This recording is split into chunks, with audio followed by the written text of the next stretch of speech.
আমি যে অঙ্গনে আজকে দাঁড়িয়ে কীর্তন করছি, আমার শ্রদ্ধেয় দাদাদের এখানে এসে আমি জানতে পারলাম এই যে কিছুদিন আগে আমাদের সনাতন ধর্মের একজন সবার পরিচিতি সুনামধন্য ব্যক্তি, এই যে দীপঙ্কর দাস দীপ ভাই, উনি বিদেশে গিয়েছিলেন উন্নত পড়াশোনা করার জন্য। কিন্তু উনি কি জানতেন বাবা, যেদিন দেশের মাটি ছেড়ে বিদেশে পদার্পণ করছেন, ওই জন্ম মাটিতে যে তার শেষ যাত্রাটা উনি কি জানতেন? আমি ওই দিন কুলাউড়ায় কীর্তনে ছিলাম, আপনারা অনেকে দেখেছেন। সেই দীপঙ্কর বাইকে নিয়ে আমি সেদিনই শোনা মাত্র আমার ভাইয়ের আত্মার শান্তি কামনার জন্য সবার কাছে একটু ভগবানের কাছে প্রার্থনা করার জন্য সেদিন বলেছিলাম। একদম নবীন বয়স, আমি শুনেছি বয়স মাত্র 21 বছর হয়েছে কিনা। সবাইকে ছেড়ে সে ওকালে চলে গিয়েছিল। গতকালকে তার পিতা নাকি এই স্ত্রী অঙ্গনে এসেছিলেন।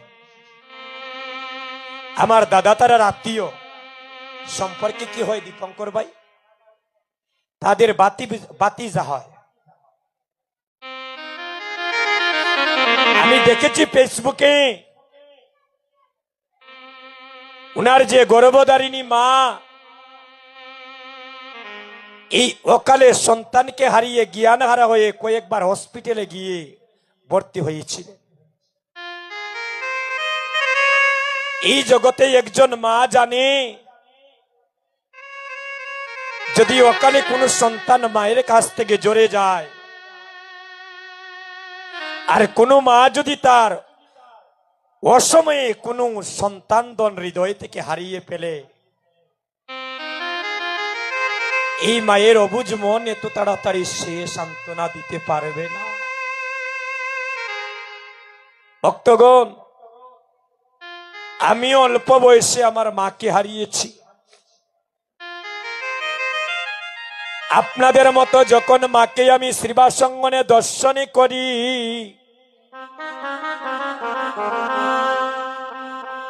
আমি মনে করি আমার মা এখনো বেঁচে আছেন। কিন্তু আমি যখন কীর্তনে করে ঘরে যাই,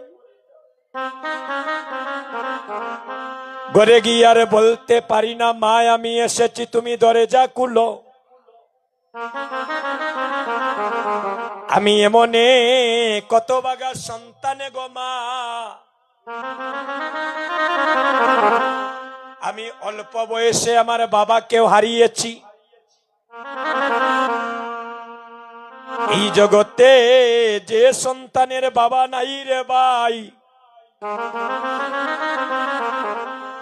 সে জীবনে ছত্রছাড়া প্রতীকের মতো হয়ে যায়। তার মাথা থেকে একটা বটবৃক্ষের ছায়া নেমে যায়। এ যুবক বন্ধুগণ, এ যুবতী বোনেরা, আজ শ্রীমঙ্গলে সবুজি বাগ আমি তোমাদের পায়ে ধরে ভিক্ষা মাগলাম। এখনো যাদের ঘরে জীবিত পিতা মাতায় আছে, ওই মা বাবাকে কেউ কোনোদিন কষ্ট দিও না।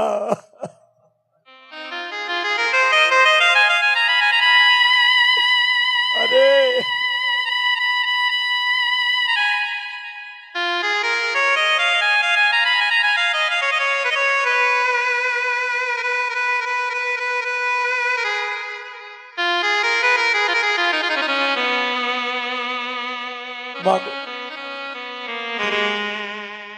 এই জগতে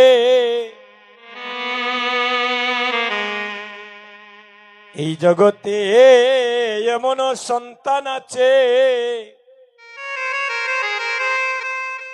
এই জগতে এমন সন্তান আছে আরে গর্ভধারিণী মাকে লাথি মেরে ঘর থেকে বাহিরি করে দে,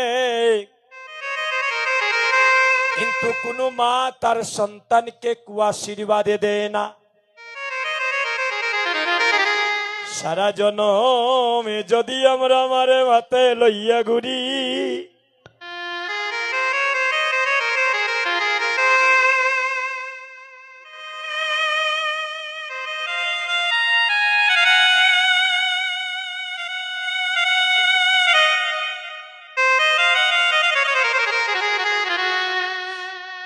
মায়ের কবিন্দু দুধের ঋণ আমরা কেউ শুধিতে না পারি। দৈব দুর্বিপাকে যদি কোনো মায়ের সন্তান মারা যায়,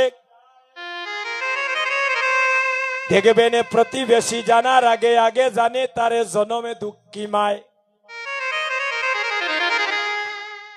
এ যুবক বন্ধুগণ,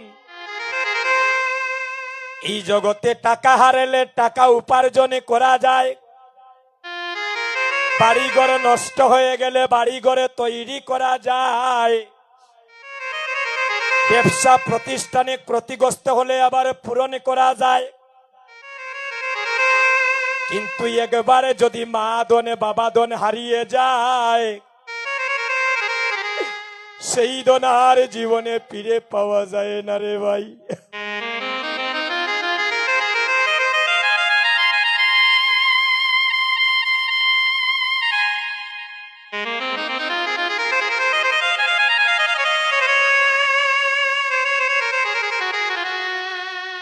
আমি জানি মা, এই মা বাবা হারানোর যন্ত্রণা আমি জানি। এই শ্রীবাসঙ্গনে যাদের মা বাবা নাই,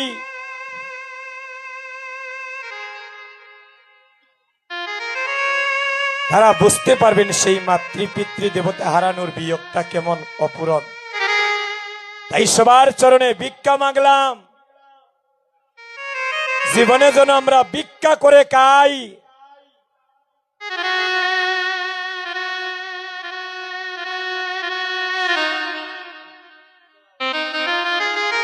কিন্তু আমরা যেন কোনোদিন মা বাবাকে কষ্ট দেই না।